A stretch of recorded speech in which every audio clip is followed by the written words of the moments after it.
man kanu mɔgɔ fo Mali kɔnɔ ani Mali kɔ kan an ka foli bɛ aw bɛɛ lajɛlen an b'a fɔ n ka bisimila Mali kunnafoni TV sanfɛ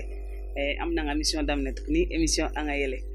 an n'an kanu mɔgɔ halisa an bɛ ɲɔgɔn na bi invité surprise de b'an bolo bi n'arɔ ani bita in i bɛna bala o la dɔɔni mais an bɛ mɔgɔ ka ɲi i yɛrɛ da kɔnɔ donc an bɛ kuma di an ka invité ma invité ni ɲankuma Banchi. somɔgɔw bɛ di Ko bɛ cogo di ça va? somɔgɔw bɛ Bah. I b'i tɔgɔ ni jamu fɔ an kanubagaw ye. Ok, moi c'est Alou Badra Koulibaly. Alou Badra Koulibaly. Voilà. Ka bɔ min? Ka bɔ Amdalaye. Amdalaye. Alou Badra i ka baara ye baara jumɛn ye? Bon, je suis artiste comédien. O diyara n ye. Donc an ka invité a yɛrɛ présenter sisan Alou Badra Koulibaly comédien de don. Donc mɔgɔ min bɛ n dɛmɛ n ka baara la don o don o ye Adama Yaliko ye. Adama i ni ɲankuma. Ba Ami somɔgɔw kɔri baasi tɛ yen ba dɔɔni Sangura Jara Sangura Jara dɛ sɛ kɔni dunna nka fɛn min ye a tɔgɔ cɛ in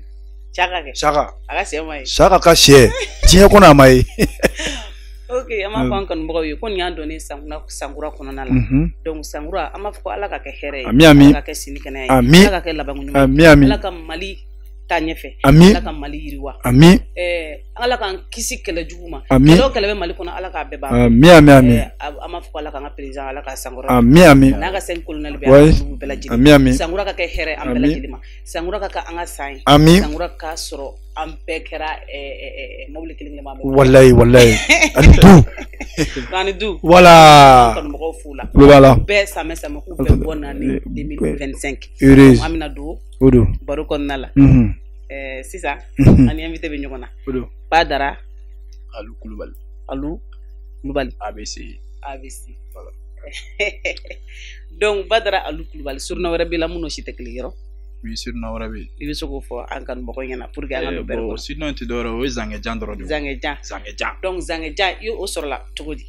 Zangejan. Bon Zange ne Zange tɔgɔ ta côté wɛrɛ fɛ mais Jan in comme n ka jan donc n ye Jan in fara a ka chaîne kan.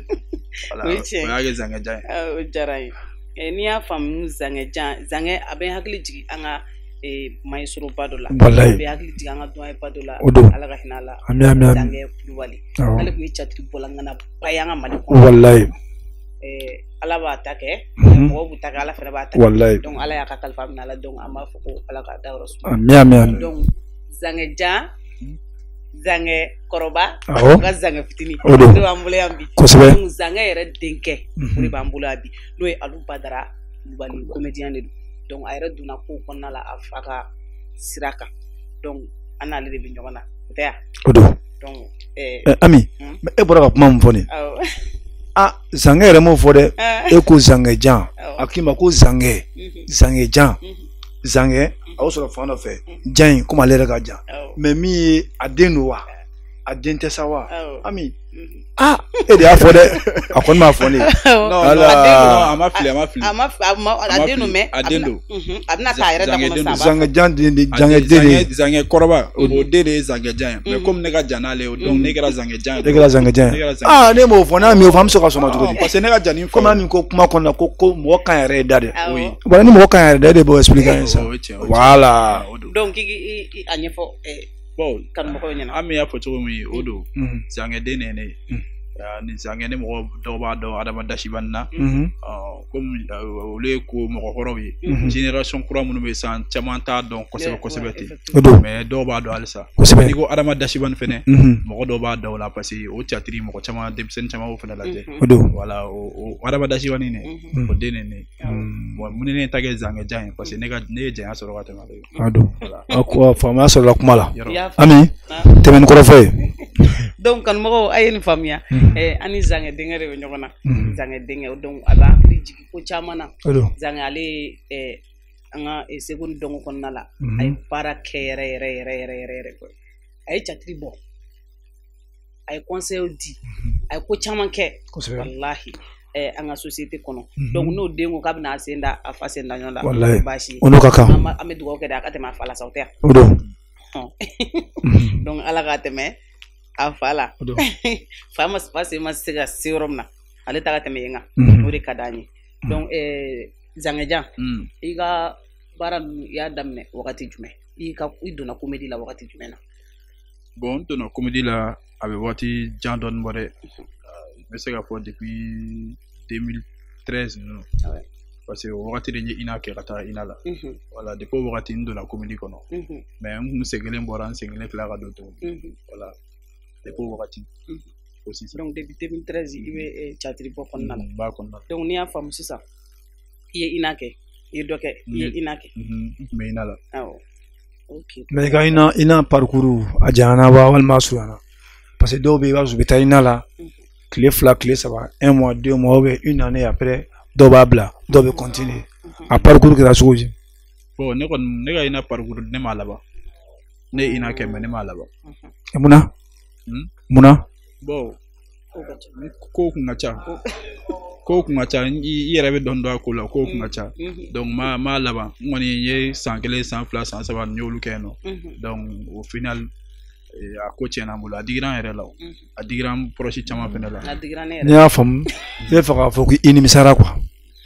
i nimisara INA labanbaliya la i nimisara la. INA labanbaliya la nimisara. I nimisalen don. D'accord. Parce que a kun ka di n kanubaga caman ye n falakaw a kun ka di u caman ye n ka se ka INA in laban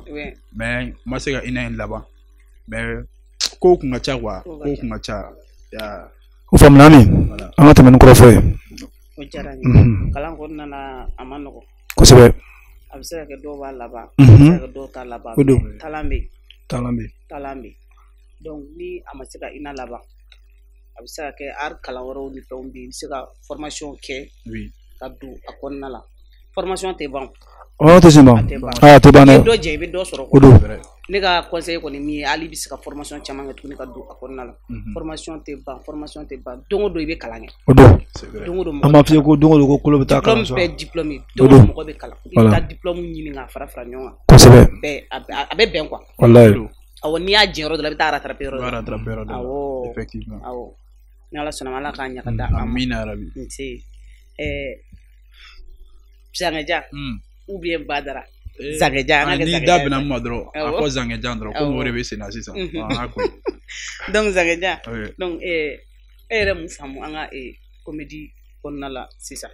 an ka art kɔnɔ an ka art bɛ cogo di sisan i ka denmisɛnnin hakili la. A fɔ sisan comédie yɛrɛ bɛ cogo di sisan.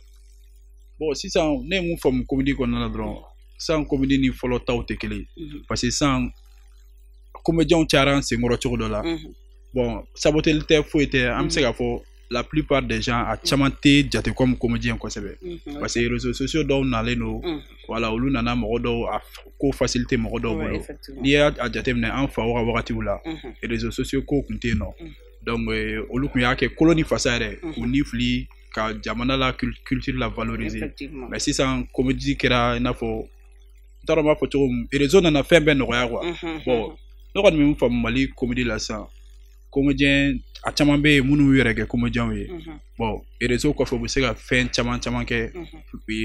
popularité dɔ b'u la mais n'an taara ni ko bɛna théâtre yɛrɛ domaine kɔnɔ spectacle yɛrɛ domaine kɔnɔ a caman bɛ u tɛ se ka spectacle kɛ u tɛ se ka spectacle vivant kɛ o ye problème juguba ye fɔlɔ bon a caman fɛnɛ bɛ o ye t'a dɔn n b'a fɔ cogo ala an ka théâtre yɛrɛ marché caman yɛrɛ minnu yɛrɛ b'a ɲɛdɔn kosɛbɛ an fɛnɛ t'a dɔn dɛ kɔrɔbalenw fɛnɛ bɛ yen minnu yɛrɛ b'a dɔn kosɛbɛ yɛrɛ a denmisɛnninw nana olu yɛrɛ ka marché senna dɔgɔya a nana marché senna dɔgɔya parce que i bɛ contrat minnu sɔrɔ publicité minnu sɔrɔ professionnels b'a kɛ cogo min na ani olu b'a kɛ cogo min na kelen tɛ parce que olu b'a ta dɔrɔn ka raccourcir cogo dɔ la dɔrɔn ka 1 minute fɛn dɔ la bon ni dun ye mɔgɔ ka contrat minɛ i kan ka kɛ comme il faut de bon Mali comédie sisanama ani fɔlɔlama kɔni tɛ kelen an ka génération ni fɔlɔ ta tɛ kelen halisa an ka baara kɛ o de kɔni b'an dɛmɛ. Ami n'i ye Zangeja ka kuma faamu a bɛ fɛ k'a fɔ ko fɔlɔ baarakɛlaw ani sisan taw kelen tɛ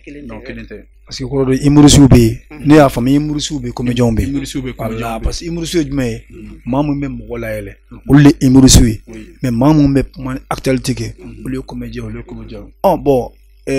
pourquoi pas comédien fana se k'u sen don humour la dɔɔni. Bon humour ni comédien ni bon a bɛɛ bɛ comédie kɔnɔ sa mais humour fana y'a damana fɛn wɛrɛ de bɛɛ tɛ se k'ale kɛ o malgré a kalan bɛ yen mais a don naturel fana don n'a don naturel ti la a ka gɛlɛ ka kɛ bon ni yɛrɛ mun filɛ nin ne tɛ se humour la ne b'o fɔ fan bɛɛ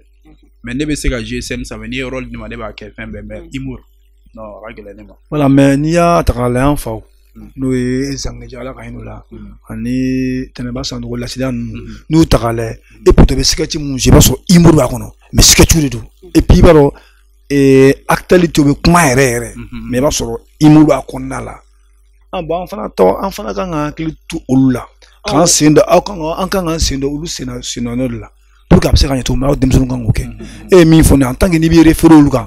i b'a dɔn k'a fɔ vraiment hali buru ka buru publicité kɛ buru publicité bɛ se ka kɛ ka buru nafa yira ka a qualité n'a quantité yira mais yɛlɛko bɛ se k'a kɔnɔ mais ne na dɔrɔn ka na buru fɔ dɔrɔn ka sɔrɔ i m'o fana fɔ minnu bɛ taa mɔgɔ lajɛ directement mɔgɔ bɛ t'olu fan fɛ de dɛ est ce que kuma in faamuya voilà en tant que comédien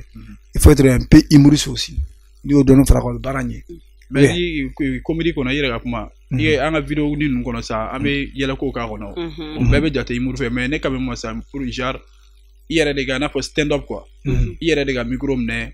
i kelen sur scène ka essayer ka one man show la voilà ka essayer ka mɔgɔ layɛlɛ tan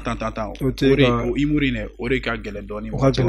d'accord mais collectivité kɔnɔna la i bɛ se ka humour kɛ i bɛ se ka comédie k'a kɔnɔ a bɛ ɲɛ a bɛ publicité kɔnɔ i bɛ comédie k'a kɔnɔ i yɛrɛ y'a fɔ cogo min ninnu ka temps wagati u yɛrɛ ye buru min yɛrɛ fɔ u ka Mali buru ni fɛn ninnu publicité lɛbali hali jiw tun b'a kɔnɔ mais u ka publicité kɛ olu fɛn ninnu olu bɛ kɛ yirituru buru élevage pêche a bɛɛ bɛ yen mais i b'a sɔrɔ directement il joue avec comédie b'a kɔnɔna la mais i b'a sɔrɔ sketching a bɛ kuma yɛrɛ voilà a bɛ na naturel olu ta bɛ na naturellement an bɛ min fɔ ni an bangebaga c'est à dire an tɔw comédiens walima i muslim kulo b'an na u ka essayer u ka u sen da olu sen dɔ kan hali n'u bɛ tɛmɛ o la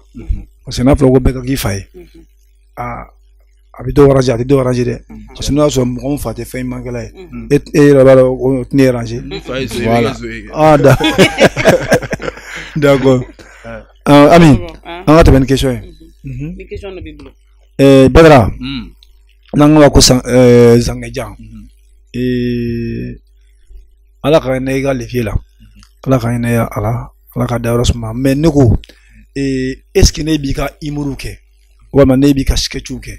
e b'i miiri ale ka ko kɛtaw la k'a kɛ de wa walima parce que dɔw lajɛ k'u imiter e b'ale imiter de wa walima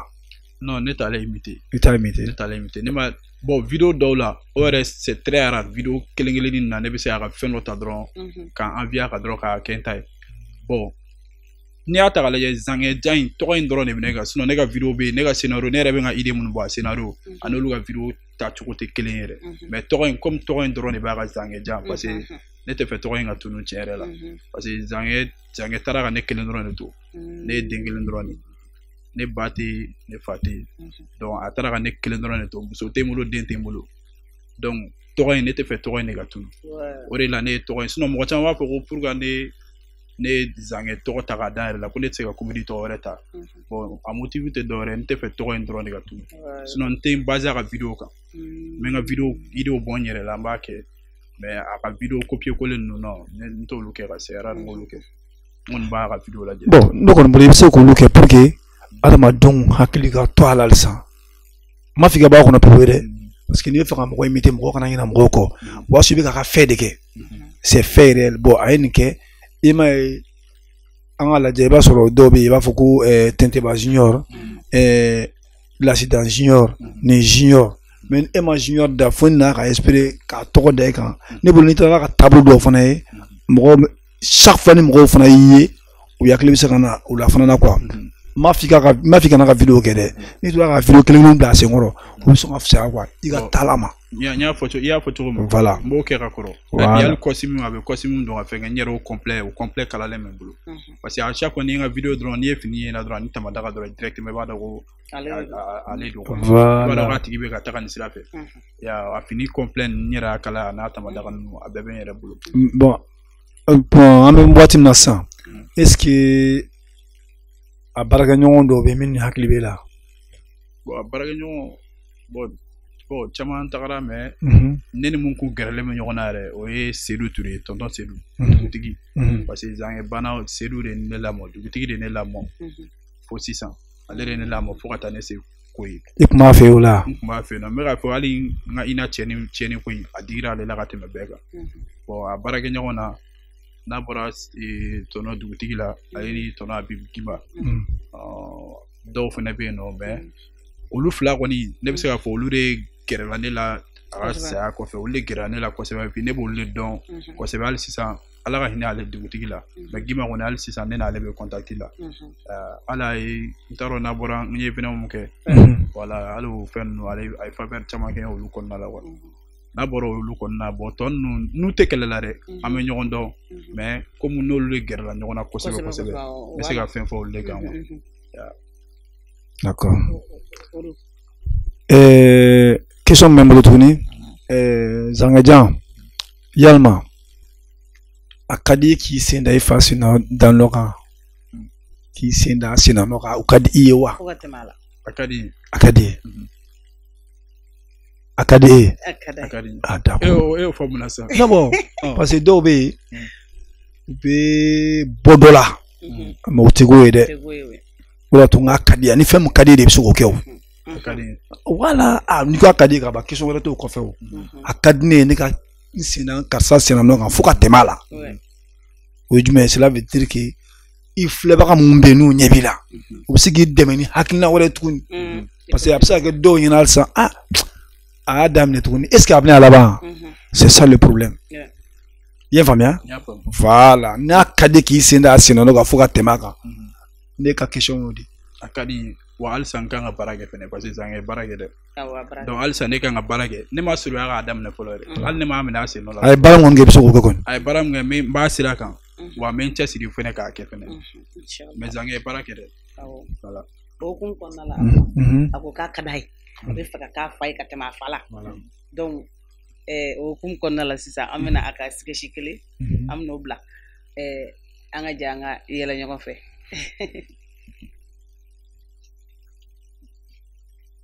an bɛ segin ka na kɛnɛ kɔnɔ Zangajan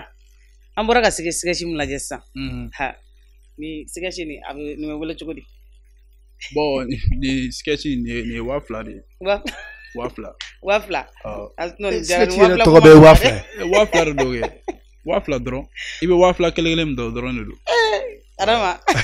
mais i bɛ se ka walawala an dɔɔni parce que i m'a dɔn 2000 de don 2000 ko ma nɔgɔya dɛ bon parce que ni jeliba bɛ ka parce que dugu in bɛ cogo min sisan mɔgɔ tɛ wari tɔmɔ ka tila ka yala k'o tigi ɲini o ni silamɛyaba ninnu ka wari tɔmɔ ka tila ka na wari tigi ɲini jagoya an sigilen b'an ka gɛlɛya kɔnɔ i t'a d'a ma dɔrɔn ou bien i ka na an ka tila 2000 e bɛ 2000 tɔmɔ k'o tigi ɲini ani ni 2000 e bɛ 2000 tɔmɔ cogo di k'o tigi ɲini ba n'a falen ka 1000 d'an yɛrɛ ma o bɛ diya an b'i ban o bɛɛ ma ale y'i ban o bɛɛ ma ale tun y'a 2000 tila an ni ɲɔgɔn cɛ de dɔrɔn a banna tiɲɛ yɛrɛ la a ma nɔgɔn an b'a fɔ an kanubagaw ye halisa ka ni Zangajan bɛ ɲɔgɔn bolo an bɔra k'a ka 2000 de lajɛ sisan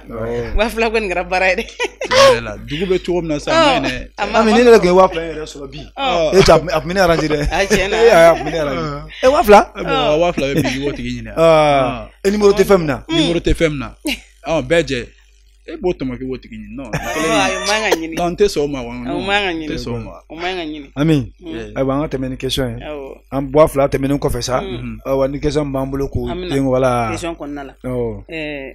Badara question bɛ n bolo ka tɛn wila o ye est ce que projet dɔ b'i bolo i bɛ fɛ ka mun réaliser wa projet dɔ b'i bolo i bɛ fɛ ka mun réaliser bon projet min bolo parce que mun ka di ni yɛrɛ i bɛ fɛ ka réaliser mun ka di ni yɛrɛ n bɛ fɛ ka réaliser bon ne kɔni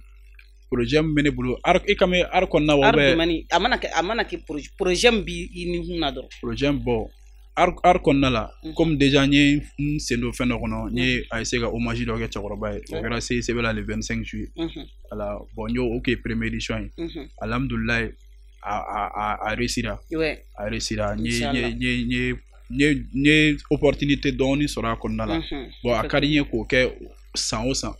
bon o fana ni se kɛra ka se k'o kɛ cɛkɔrɔba ye san o san le 25 juillet parce que le 25 juillet o y'a ka date de décès de ale banna le 25 juillet 2000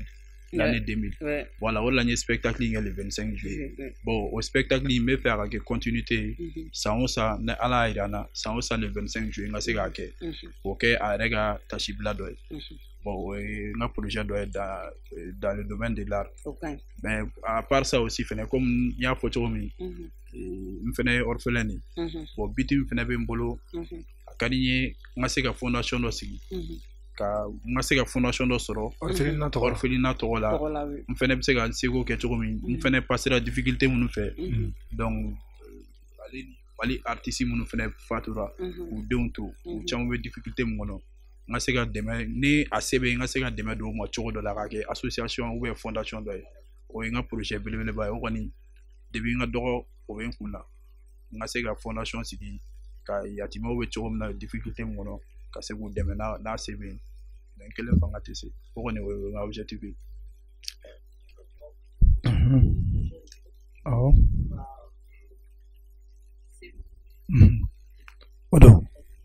donc projet ba ambulo projet be badara bolo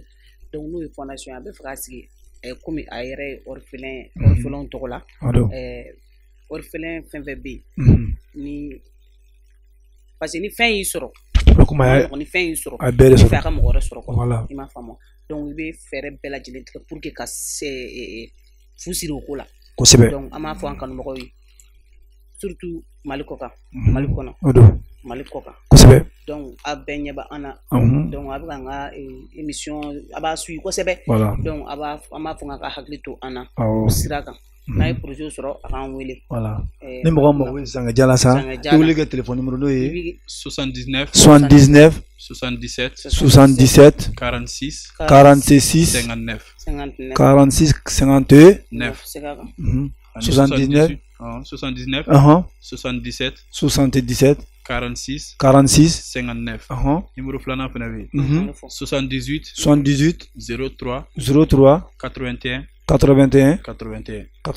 voilà aywa numéro dilen flani ama fan kanu mo barani kanu abe Zanga Jana barani kanu abe badara la donc ni demain bako soro la abe avancer c'est amano odo de amano malman san malman ko gele ya me ko jon kunandi amado isababu baba sawuduma na ere a wuli akamana donc ni moko soro la mun ba pousser don abe avancer donc ama fan kon mo ko alisa ku haglito émission sigi ko de voilà émission sigi ko anga artiste min be dibila ku labo yelena voilà demain bako ka soro la ko sebe demain bako mana ke demain bako su ame demain be fe ay batulu nyang yikulo bana de ame demain be fe barni Gambi mama la aywa badra bi ani voilà Zanga de no Zanga Jai ko sebe donc ama awule alisa odo ama foko alisa ame badara bulu badara Zanga Jan ami mais bala kun kadi ne badara ka afa imiter quoi o kun kadi ne doni awo public siglema ko kono parce que we tien de parce que ni ko doma ne badara Zanga denu ni wa fa ko Zanga Jan aduma fengere effectivement wa fla kon kera c'est do kon do kon na mais mi qui fa imiter anaka seconde madon voilà anyana fimbo ana don est-ce que ambolo no refo ambolo no yoko foko awo verbo yoko foko bon direct awo ambolo no awo bon chinin pen mais seulement le tan ne macha ko abe chao anga doga abe chao jite ka ko ko abe chao abe na rem awo bon Zanga ka video chama la video dobe o kadne ko sebe na ko wa yiri turu o betara Zangani l'accident ni dugutigi anamadi o betara l'accident tala ça va donc o betara apara ko yiri de turu sisa donc o betara yiri turu la sa bega ko bega yiri da dugutigi ni amadi ni Zanga betara dugutigi betara o betara Zanga yiri la de ba Zanga barake yoro buka fen bela ifta soro toujours amadi début moqué Zanga olu be contre la ton gele wo tome jeri toujours il va soro amadi début moqué Zanga la mais Zanga jo kelem soro amadi ga buka fen bela o gero fe kele ni che o video in kadne go ne no la drone be yelere quoi et o taka sa go yiri turu sa donc Zangebaga yiri la dugutigi la ko wa ko ye ko fo ko ba ko ne ko yiri turu promotion ta alhamdulillah ye ko fo ko ba dugutigi ne ta fle donc o yera sisan sa kan ta amadi ga yiri turu le la amadi beta ka yiri la san amadi duma barake amalendo amadi beta san abe yiri ni zange beta sa abe amadi ga yiri turu le la abe yiri kelenta abola abe yele abobla abe yire tatukun abole atukun abe yele dugutigi amadi ga yiri turu le fle ciao mafie kuma chama ngando doma nga baraka gelo mare amadi ga yiri turu le fle amadi bisinga zanke na figi afena fo amadi na figi est-ce que capil international sokuru jakuru nyafo hara tugune wa toujours ça ne wati be amadi bala kan mamerde qu'est-ce qu'il y a de quoi il y en a de parler il y en a pas de travaillation tu m'emmerdes. Voilà, acha do sunga wala. Wa biro de carnet toro wala. Donc zanga de retour. Voilà, zanga de retour. Oui. Il va faut ami, on peut battre kuna continent nimfe. Wallahi ma wa kilo tika fala. Inshallah wallahi. Ma wa kilo tika fala. Non, jara. Ma de kira fin. Tananya na étudiant ko. C'est vrai. Il y a des étudiants ko il a banko bi konna. Oui. Nindi a fait succès, c'est-à-dire la succession. Oui. Voilà. Moi, il boit la temala. Ni temala, a kachala fait des morobena. Oui. Et en balma, min klobana, min nyebana, nindi badrai, kulubali, zangedi. Effectivement. Batul ni klobana, mamala ni klobana, et baron gami ni klobana, samasiku ni klobana, abseka. Abewulela. Voilà. Abseka demet, tout tu vas demet. Abewulela. Démission de tout. Alsambe démissionné. Ani demega kan. Bon, moi battre la ça. Il va le 79, 77, 47, 46, 59. Ou bien 78, 03, 81, 81. Ami, n'a que la corfa beka sur kumala. Anga temena yalsia. La man kan mɔgɔ fo alisa. O klubila. Mɔgɔ fo alisa. O klubila. An bɛ don kɛnɛ kɔnɔ. Abadara. Question min bɛ n bolo sisan. I ka public cɛ bɛ cogo di? Parce que depuis 2013 i ye baara in i y'a daminɛ. Fo sisan. A daminɛ 2013 la fo sisan i ni ka public cɛ bɛ cogo di? Ni ka public comment ça? A cɛ ni ka public cɛ. Ni ka fanu cɛ. Ni ka fanu cɛ bɛ cogo di? I dɛmɛbagaw walima i kanubagaw. Ni ka fanu cɛ. Voilà. I ka fanu gérer cogo di en tant que Badara en tant que Zangejan? Bon, fanu koni bon 2000 y'a fɔ cogo min 2013 wagati ninnu n donna kɔnɔ wagati la mais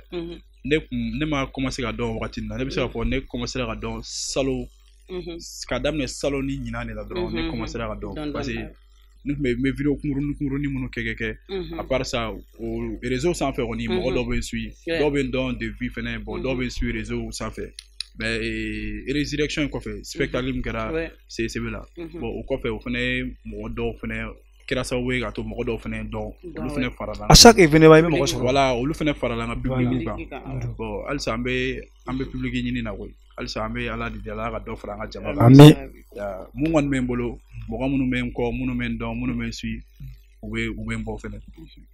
mais baara in kɔnɔ i ye difficulté caman sɔrɔ yɔrɔ i ye difficulté sɔrɔ gɛlɛya sɔrɔ a kɔnɔna la théâtre kɔnɔ awɔ parent côté la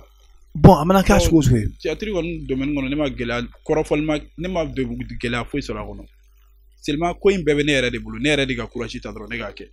a ka di ne ka mɔgɔ caman ye ne ka don théâtre kɔnɔ parce que mun na ne bɔra théâtre kɔnɔ wagati dɔ la parce que ne tun bɛ INA kɔnɔna la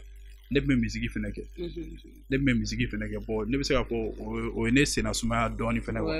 bon misiki yɔrɔ i bɛ misiki kɔnɔ i bɛ théâtre kɔnɔ bon INA ko nalen tiɲɛnen kɔfɛ o ye ne ka misiki tɔ approfondi ne bolo ne donna misiki domaine kɔnɔ n tor'o la bon gɛlɛyaw ye sɔrɔ o ye n yɛrɛ ka vie côté ye gɛlɛya sɛgɛnw tun bɛ n kan bon ni Mali bila cɛ n taara u ye voyage dɔw kɛ n taara hali Damadaw la n taara Damada la dama kelen na wala ne taara Damada la sanu ɲini a gɛlɛyara o ye gɛlɛya dɛ n taara Damada la ka wari ka ɲini mais n garisɛgɛ tun tɛ n bolila ka na an bolila ka na Bamakɔ bon depuis n nana o de la sisan n nana o bɛɛ la n tun bɛ misiki kɔnɔ bon mun yɛrɛ y'a to yɛrɛ théâtre yɛrɛ courage yɛrɛ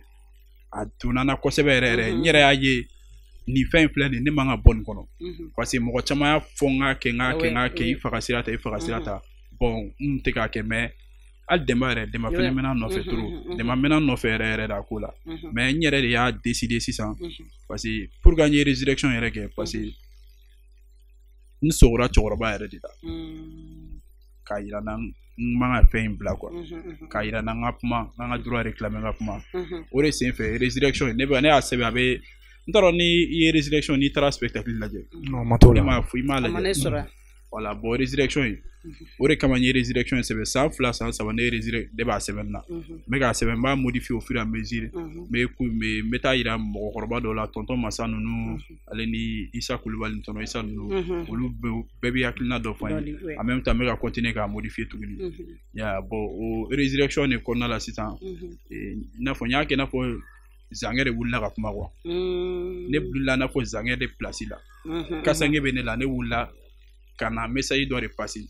ne kumana au nom de Zanger Zanger de bɛ ka kuma ka art difficulté ani fɛn tout ça k'olu bɛɛ Mali artiste bɛ difficulté min kɔnɔ ani ne yɛrɛ ka parcours ne yɛrɛ bɛ gɛlɛya min kɔnɔ ka o fɔ voilà bon o résurrection in o sogo mun na ne la o de ye courage don ne la ka don théâtre yɛrɛ kɔnɔ bon je me suis dit que n ka don a kɔnɔ siɲɛ kelen n kɔni mɛna a dɛmɛ ɲini na n mɛna ka sɔrɔ n ma dɛmɛ sɔrɔ dɛ a ma nɔgɔn yɔrɔ Adama mɔgɔ tɛ taa k'i dakan to dɛ mɔgɔ tɛ k'i dakan to i dakan fɛ i bɛ t'i munumunu pipi ka n'i cun a kɔnɔ wallahi awɔ i bɛ taa munumunu ka n'i cun a kɔnɔ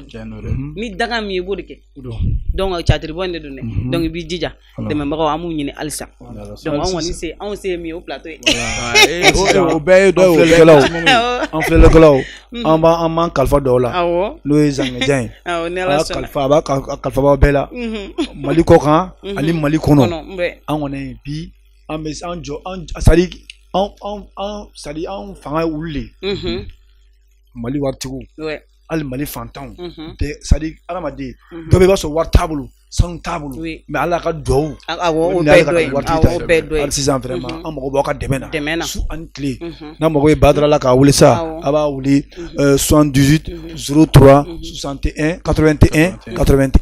n'o kɔni kɛra ala a bɛ sɔrɔ walima n'a mago bɛ Ami yɛrɛ la n'a ma Badara sɔrɔ a bɛ se ka Ami wele 79 12 97 00 n'a ye ne kɔngɔ a b'a sɔrɔ n'a ma Ami fana sɔrɔ a bɛ ne wele 76 01 83 47 Badara halisa o kɔnɔna na an mago bɛ sponsor la mɔgɔ e bɛ fɛ ka n ka émission sponsoriser exactement ma wele kɛnɛ nin sanfɛ an mago bɛ sponsor la sponsor ka bɔ a kɛra sponsor sugu an b'a bɛɛ an mago bɛ sponsor la émission cadre kɔnɔna la voilà an ka yɛlɛ ayi an bɛ yɛlɛ fo k'an ɲɛji bɔ Ami an tɛ tɛmɛ ni Badara ka question ye yanni an ka se Badara tagalen ɲɛfɛ i bɛ fɛ ka baara kɛ ni jɔni i ka baara kɛ ɲɔgɔn parce que baara kɛ ɲɔgɔn na a ma nɔgɔn a ka di ye i ka baara kɛ ni dɔ ye tagalen ɲɛfɛ a ka di ye dɔ bɛ yen quoi i bɛ fɛ ka baara kɛ n'o tigi ye comédie domaine kɔnɔ voilà bon comédie domaine kɔnɔ ne kɔni Mali comédiens a caman an kɔrɔ ninnu na n bɛ se ka fɔ an kɔrɔ parce que o fana dɔnnen don ne dɔɔnin donc moi quand i ka vidéo ta ka cogo ka di ne quand i ka vidéo ta ka cogo ka di ne voilà ka di n ye ni quand i ka baara kɛ bon Lefu fana ka vidéo ta ka cogo ka di n ye voilà Lefu ni Kante kɔni olu ka vidéo ta ka cogo ka di ne bon petit Gima o ye n kɔrɔkɛ duman ye fana n'ale bɛ ɲɔgɔn dɔn n'ale fana bɛ se ka vidéo kɛ o fana ka di n ye o kɔni o yɛrɛ bɛ ale b'an ka bila la Isu b'an ka bila la Isu bɛ comédien ale bɛ Isu b'an ka bila la n'a heure la wula ale bɛ kɔrɔbalen fara denmisɛnnin kan kɔni ale bɛ bɛɛ ka bila la Isu Keyita donc an bɛ Lefu wele donc an b'a f'u ɲɛna ko Badara bɛ fɛ ka baara kɛ n'u ye n'a mago ser'u ma u ka ɲ'a ma voilà o don o tɛ bɛɛ kɔni bɛɛ ni se de don i bɛ se ka mun kɛ i b'o de kɛ ka wuli mais ni waati in na i ni mɔgɔ bɛ ka baara kɛ ni waati in na i ni dɔw bɛ ka baara kɛ ɲɔgɔn fɛ ni waati in na bon ni waati in na ni mɔgɔ tɛ ka baara kɛ kosɛbɛ mais ni mɔgɔw bɛ ɲɔgɔn dɔn u bɛ fɛ k'an dɛmɛ sira dɔ wɛrɛw kan donc tel que ATT Junior b'a la ATT Junior kɔni ale ye n dɛmɛbaga kosɛbɛ ale kɔnɔ a bɛ conseil ɲɛnamaw di yan nɔ voilà a bɛ conseil di yan nɔ a bɛ hakilinaw di yan nɔ hali spectacle organisé ko ni san wɛrɛ ta ninnu ni fɛn ninnu bon a bɛ a bɛ hakilinaw jan courage b'a la bon ale fana n yɛrɛ kun ɲinɛ ale kɔ Jeli Musa tɛ Jeli Musa ne di ATT junior a ka fɔ an ka foli b'a ye an b'a fo an bɛ artiste bɛɛ fo yan fitinin fara kɔrɔbalen kan cɛkɔrɔba fara denmisɛnnin kan an bɛ bɛɛ ka foli bɛ yan a hakili to Zangejan na awɔ ani k'u hakili to an fana na dɛ kana ɲini yɛrɛ dɛ mɔgɔ min hakili b'an na n'o ye woso feerela Saka ye woso c'est à dire sɛ ma sɔrɔ hali woso Saka ni kulo bɛ na kɔni yan fo a tɔgɔ Sugunura la sɛtigi bɔra ye sɛ di ne ma malotigi ye malo di ne ma mais wosontigi Saka pɔri foyi n yɛrɛ tɛ wosonko la yɛrɛ a kulo b'a la an bɛ grand sœur fana fo yan fo Kati n'o ye Koro ye voilà wala capitaine Koro an ka foli b'a ye ne yɛrɛ ko Koro ma ko ne yɛrɛ fɛ ka kɛ capitaine de ye ne ko bɛ don sɔrɔsiya la Ami ne bɛ kɛ capitaine direct la n bɛ taa sardiya n bɛ taa kɛ sardiya la o don ok Badara question bɛ n bolo sisan o ye e ka fɛngɛ kɔnɔna na e ye leçon jumɛn sɔrɔ k'a yɛrɛ jouer i kan kosɛbɛ i ye leçon dɔ ta mun yɛrɛ tɛ b'i kɔnɔ quoi question direct o ye awɔ question bɛ mɔgɔ faga dɛ yali t'a dɔn a jaabi cogo min tuma dɔ la ne leçon min sɔrɔ mun tɛ bɔ ne kɔnɔ mɔgɔ jɛnatigɛ yɔrɔ sɔrɔ ko dɔ bɛ k'i la k'i to nin baara kɔnɔ i b'a ta daminɛ na fo ka na se sisan ma fɛn dɔ bɛ k'i la a tɛ b'i kɔnɔ très bien les choses inoubliables e cɛw tɛ b'i kɔnɔ dɛ o bɛ sɔrɔ fɛn dɔ bɛ a bɛ adamaden a b'i tɔɔrɔ hali b'i sigi a bɛ se ka kɛ a bɛ diya e yɛrɛ Badara mais fɛn dɔ bɛ yen e fa ka saya tɛ b'i kɔnɔ fo ka diɲɛ wuli n bɛn'o f'i ye parce que o kɔni ne kɔni b'a dɔn o tɛ bɔ ne kɔnɔ yɔrɔ tɛ b'i kɔnɔ ne fa ni ne ba ka fatuli kɔni fo ka diɲɛ wuli o kɔni tɛ bɔ ne kɔnɔ fo ka taa n da o question bɛ yen o question bɛ i b'o fɔ mɔgɔ o mɔgɔ ye hali n'a sɔrɔ maa min bɛ yen a tigi m'a ba ye a m'a fa ye walahi ni a b'a f'i ye ko fɛn kɔni ne kɔni b'a dɔn fɛn tɛna digi e la n tɛ kuma i place la dɛ mais n kɔni b'a dɔn fɛn kɔni tɛ digi i la diɲɛ kɔnɔ ka nin fɛn bɔ parce que n'i y'a mɛn ko maa bangebaga don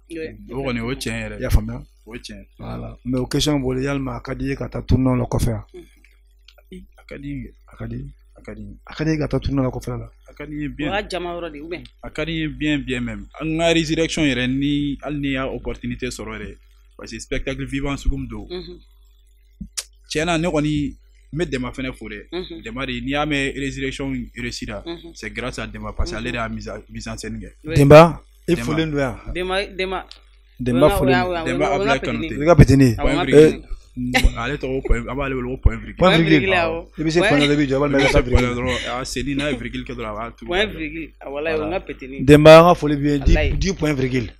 a banna a bɛ mɔgɔ bonya n'a ye yɔrɔ o yɔrɔ a b'i fo Dɛma yɛrɛ kɔni dan t'a la walahi dan t'a la dɛ maestro don Ami dan t'a la est-ce que émission in tɛ nin ka s'a kun cɛ awɔ a bɛ se ka ɲɛsin n'a sɔrɔ i ka résurrection kɔni a ka di n ye résurrection ye a ka taga yɔrɔ caman na quoi parce que spectacle n bɛ fɛ ka hali festival ɲini n'a ye n bɛ fɛ ka festival ɲini n'a ye ne ye festival sɔrɔ n'a ye parce que hali ni ATT tun y'a kuma kɛ k'an b'a kɛ CCF la mais o la il va falloir que a ka kɛ français la fɛnɛ oui français la ko ka ca parce que résurrection in ne bolo ne bɛ fɛ n ka message ka véhiculer cogo min walahi ne satisfait la dɛ mais ne ma satisfait comme ne tun bɛ ka imaginer cogo min parce que ne bɛ fɛ public ne bɛ fɛ mɔgɔ dɔw a ka kɛ mɔgɔ dɔw ɲɛna u b'a ye quoi u ka message in lamɛn les grandes personnes de la culture mɔgɔba ninnu dɔw a kɛra président ye o a kɛra ministère de la culture mɔgɔbaw ye o a kɛra jamana mɔgɔba caman ne bɛ fɛ olu de ka fɛn in u k'a mɛn u ka fɛn in mɛn kuma min bɛ ka fɔ a kɔnɔ u k'a lamɛn quoi u k'a lamɛn u k'a ye o la ne ma tila fɛn in na ne bɛna kɛ ne bɛna segin a ka kɛ tuguni pour que ka tournoi sɔrɔ n'a ye ni ATT b'a ko bolo da la an bɛ fɛ ka kɛ bulonba la an bɛ fɛ ka kɛ bulonba la bon CCF ta o ye français man ye bon o tɛ fɛn an m'o fɛn fɔlɔ bon ainsi de suite n bɛ fɛ ka taa kɛ Segu fɛn dɔw fɛnɛ la mais a si tɛ taa Dɛmɛ kɔ ayi b'a dɔn Dɛmɛ kɔmi an y'o ko yira ka ban non a si tɛ t'o kɔ Dɛmɛ ko yira la Dɛmɛ fɔra mɔgɔw ye message ye résurrection ye a ka spectacle ka jouer yɔrɔ caman na a ka véhiculer a ka dɔn a ka mɛn fɛnɛ quoi bon n'o kɛra a bɛ se ka kɛ opportunité bɛ sɔrɔ i bɛ taga n'a ye hali fɛnɛ b'a la wa donc an bɛ ministère de la culture wele yɔrɔ la dɛ ministère de la culture wele culture i hakili to an na culture ministère de la culture ami hakili bana de an ka wele kɛ Allah fale ki hakili to ana de suna mai parce que amana kɛ to am ta papier ɲɛnabɔ la yen am ta de n'an ka papier yɛrɛ an kana taa la jɔjɔ yen ami a kulo bela bi kɔni an b'u le kɔ an ka papier bɛna taa Badara Aliyu Kulubali an ka papier bɛna taa kana taa la jɔjɔ da n'a ye Badara dɛmɛ aw kana ɲinɛ anw fana kɔ dɛ ni na nin an sɛgɛnnen ya dɛ ayi n'i y'a mɛn anw fana bɛ yen aw de don voilà ami sisan an tɛ tɛmɛ ni sketch filanan ye an bɛ deuxième sketch bila deuxième sketch donc an ka jɛ an ka yɛlɛ ɲɔgɔn fɛ qui a photo de fait une vidéo le ici le mal ça il m'a fait OK merci donc an bɛ segin an bɛ na émission kɛnɛ kɔnɔna la donc an bɔra ka sketch filanan de lajɛ sisan Badara ka yɛlɛko filanan an yɛlɛla fo k'a ɲɛji bɔ donc Badara sisan ni sketch filanan i t'o ɲɛfɔ dɔɔni an kanubagaw ye o tɛ dɔwɛrɛ an t'a gɛlɛya o ye convocation dɔrɔn de convocation Badara fɛn ka gun yɛrɛ ye diɲɛlatigɛ la e bɛ convocation kɔrɔ dɔn convocation b'a kɔrɔ dɔn kɛ an ka taa kuma fɔ yan fɛ mais o ye surprise kɛ n'o parce que u nana u b'a dɔn ne Zangejan ka wariko ka bon ni bɛ fɛ ka Zangejan sɔrɔ dɔrɔn i b'a dɔn an tɛ ɲuman kɛ n'i nana an fɛ an b'an dogo i la fɔlɔ de mais ne ko ka di wagati an bɛ sɔrɔ k'a fɔ anw de don an tɛ ɲuman kɛ e nana enveloppe k'i ɲɛsin ne ma ko ko e bɛ ka Zangejan ɲini n b'a fɔ Zangejan tɛ kɛ parce que ne t'a dɔn mun bɛ o ne tɛ ɲuman kɛ o ne tɛ ka an b'a ɲagami kɛrɛfɛ ne e nana papier ne ka n'i jɔ n'o ko Zangejan don n b'a fɔ k'a tɛ kɛ mais les gars fɛnɛ ye keguya kɛ na dɛ parce que papier jɛmani b'a bolo a nana a ye surprise kɛ a m'o labɔ fɔlɔ k'a y'o bila a kun a nana ko Zangejan mais a yɛrɛ ɲira yɛrɛ de kɛcogo man diya molongo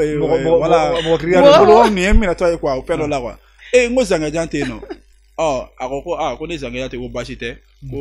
ale kun cira ka na ko 1000 de filɛ enveloppe kɔnɔ ko ka di Zangejan ma 1000 i b'o fɔ k'i sigilen to ne kɔnɔ n ka gɛlɛya la n ko Zangejan ma taa n ko ne yɛrɛ de ye Zangejan ye ko convocation filɛ a di ne ma dɔrɔn k'i kɔ don a kɛra baara a ye sɔrɔ fila dɔrɔn a y'i sɔrɔ nata de y'i sɔrɔ a pɛrɛla ma a ma sɔn nata de y'a sɔrɔ dɛ wariko fa kɔfɛ de dɛ wallahi alisa ala ka nafolo don an kan amina rabbi ala ka nafoloba d'an ma kɛnɛya di ala ka Mali ja ni Mali jara dɔrɔn wallahi an bɛ wariba sɔrɔ bɛɛ b'a ta sɔrɔ ni Mali jara dɔrɔn an bɛ nisɔndiya an bɛ lafiya an bɛ hɛrɛ sɔrɔ wallahi alisa an bɛ président n'a ka jama général Assimi Goïta fo y'a fɔ Mali bɛɛ saki wallahi Mali bɛɛ an bɛ Mali région bɛɛ fo sanfɛ fo duguma ka taa Mali région daminɛ na fo laban a général kɔni ne bɛ don sɔrɔsɛ la ne b'a daminɛ ne ka kɛ général ye i bɔra capitaine i ko i bɛ don capitaine la ayi n bɛ bɔ an bɛ taa de an nana général ko kuma la i donn'o fana la direct ale ta direct parce que ne b'a la sorasi rassemblement tɛ dɛ o tɛ a bɛ yen dɛ ayi ni bɛɛ b'i kun bɛ ka na ko gɛlɛyara ne bɛ taa ɲɛɲini ka na fɔ tɔw ye mais an ni général ka kan dɛ an bɛ ni général ka kan dɛ n'a gɛlɛyara an de bɛ taa ɲɛɲini ka na ɲɛfɔ tɔw ye donc voilà Adama an bɛ Amdalaye ka bɛɛ fo Badara tɔgɔ la tɛ o don Amdalaye ka bɛɛ fo Badara tɔgɔ la donc halisa k'u k'u hakili to an na o don an bɛ Joyilakaw fo Banuwakaw Kulobila k'u ka foli bɛ yan Joyila région bɛɛ lajɛlen wallahi aw folen don Joyila dugutigi gouverneur Joyila a fɛn joli a quartier joli quartier a ka ca dɔɔni Bolibana bɛ yen Bolibanakaw aw folen don Sokura folen don Walaminkiw folen don jumɛn a ka ca ma fi ka ca Joyila quartier bɛɛ quartier cayara wala quartier cayara awɔ quartier bɛɛ lajɛlen Joyila quartier bɛɛ lajɛlen daminɛ wallahi fo laban donc kɛrɛnkɛrɛnnenya an bɛ Bolibanakaw fo wallahi Bolibana musow aw folen don Sokura musow aw folen don Dugukɔnɔ musow aw folen don Tibanigi musow aw folen don Bolibana Joyilaka bɛɛ lajɛlen folen don an b'an ka Joyila média dɔ fo n'ale Daniel Fomba ni Daniel Fomba fɔra sisan an bɛ sɔrɔ ka yɛlɛ kati mɔgɔ bɛɛ fo wala Kurutum a tɔgɔ Jarasuba voilà grand serba capitaine Kurutum n'aw fo sisan an bɛ sɔrɔ ka Sabalibugu bɛɛ fo bɛɛ lajɛlen wallahi an b'an yɛrɛ ka madame fo n'ale ye 2 ni 2 ye awa an ka foli b'a ye an b'a fo émission in kɔnɔna la Joyilakaw bɛɛ folen kɔfɛ an bɛ Joyila an bɛ Michael fo an bɛ Michael fo an b'a fɔ Asimo ka dansɔgɔ kani ko k'a ka foli bɛ an ka émission kɔnɔna wallahi an ka yɛlɛ o don a b'an ka émission si kosɛbɛ an ka foli b'a ye kosɛbɛ Joyilaka bɛɛ lajɛlen foli an bɛ mun tɔgɔ an ɲinɛna mun tɔgɔ kɔ an ma ɲinɛ min kɔ sa o voilà an hakili tɛ min na o an hakili bɛ min na sa o bɛɛ folen o don jolaka bɛɛ folen walayi sisan émission bɛna se a kuncɛ yɔrɔ ma Adama an bɛ kuncɛ kuma di Badara ma Badara folikan jumɛn b'i bolo ani kumakan jumɛn b'i bolo ka se an ka faniw ma ani an ka comédiens ma ladilikan mun b'i bolo quoi. Folikan min bɛ yen o tɛ dɔwɛrɛ dɔrɔn an ka valeur dɔn an yɛrɛ la dɔrɔn an ka valeur an ka segu ni dɔnko minɛ an bolo fila la an ka art la baara ka valeur dɔn an ka kow la et puis an ka kɛ ɲɔgɔn fɛ fɛnɛ parce que o bɛɛ tɛ se ka kɛ tant que an ma ɲɔgɔn kanu ka kɛ ɲɔgɔn fɛ fɛnɛ o bɛɛ fɛnɛ tɛ se ka kɛ donc an ka valeur dɔn an yɛrɛ la k'an bolo di ɲɔgɔn ma ka don da kelen fɛ ka bɔ da kelen fɛ halisa an ka courage ta fɛnɛ baara in kɔnɔna la an kana an yɛrɛ la gosi comédie in kɔni filɛ nin ye a ma nɔgɔn c'est vrai Mali art filɛ a ma nɔgɔn bi ka di sini man di a bɛ ten tɔ donc mais n'an yɛrɛ fɛnɛ ma valeur dɔn an yɛrɛ la fɛnɛ mɔgɔ wɛrɛ fɛnɛ t'an minɛ sɛbɛ la an k'an cɛsiri ka baara kɛ ala k'an bɛɛ dɛmɛ ala ka dugawu minɛ Adama hukumu kɔnɔna la an bɛ sevarikaw fo sevarikaw tulo b'i la an ye tulo b'i la tɔgɔ la sevarika bɛɛ folen don kosɛbɛ Jarasuba tɔgɔ la ka foli bi yan kɛdu tulo b'i la yafo sevari Jarasuba o don a ka foli bi yan an bɛ Tɛngɛrɛlaka bɛɛ fo fo Côte d'Ivoire o don an bɛ Tɛngɛrɛlaka bɛɛ fo an bɛ grand frère fo Burama Dɛmɛla n'a ka denbaya u bɛɛ ni ɲakuma fo y'a fo Tɛngɛrɛla o don Adama n'an bɔra sisan an bɛ foli bila ka taa Zumana ma yan fo Bolibana voilà Zu ka foli bɛɛ yan a n'a muso i y'a faamuya voilà Zu folen don awɔ n'a ɲinɛna mɔgɔ min kɔ k'o ka hakɛ to donc an bɛ Espagne kaw fo bɛɛ tulo b'a la Espagne kaw bɛɛ tulo b'i la Espagne aw folen don Fati Sanogo an b'a fo Dawuda Dambele olu bɛɛ bɛ Espagne dɛ olu bɛɛ bɛ Espagne hakili to an na dɛ an bɛ yan dɛ k'u ka foli bi yan an bɛ yan voilà émission suit donc halisa k'u ka partager an ka foli b'u ye kosɛbɛ sisan émission nin a bɛ bɔ chaque mercredi à partir de 18h araba o araba nɛgɛ kanɲɛ 18 a b'aw tɛnku a ka YouTube n'a ka jabaraninw na a bɛ an ka émission sɔrɔ donc mɔgɔ min tun bɛ technique la ale ye Yaya Samake Yapi a ka foli bi yan anw bɛ caméra ɲɛfɛ mais olu bɛ kɔfɛ walayi n'o bɔra ale ni Mariam de jɛra ka nin baara kɛ ɲɔgɔn fɛ an bɛ Mariam fo Mariam tulo b'i la awɔ chaque mercredi à partir de 18h araba o araba nɛgɛ kanɲɛ 18 Mali Kunnafoni TV sanfɛ an bɛ Mali Kunnafoni TV baarakɛla bɛɛ lajɛlen kosɛbɛ k'u folen don kɛnɛ in kan awɔ an b'a fɔ sa k'a k'an bɛɛ araba wɛrɛ merci